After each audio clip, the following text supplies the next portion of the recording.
بسم اللہ الرحمن الرحیم۔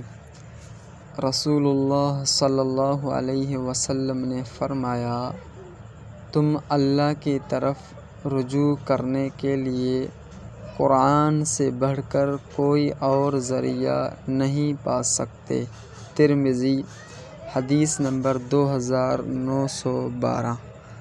نبی کریم صلی اللہ علیہ وسلم نے فرمایا، جس گھر میں قرآن کی تلاوت ہوتی ہے وہ آسمان سے ایسے نظر آتا ہے جیسے زمین سے آسمان پر تارے نظر آتے ہیں۔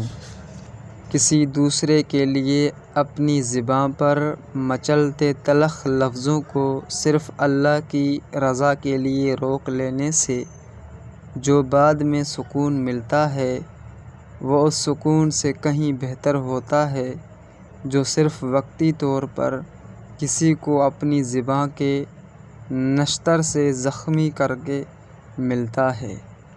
اور اللہ کی خاطر جو برائی چھوڑی جائے وہ احساس اور وہ خوشی روح کو سکون دیتی ہے، دل گھبراہٹوں سے پاک ہو جاتا ہے، دماغ فالتو کا شور مچانا بند کر دیتا ہے، کیونکہ یہ احساس ہی بہت خوبصورت ہے کہ میں نے اللہ کی خاطر اپنی نفس کی خواہش کو قربان کر دیا۔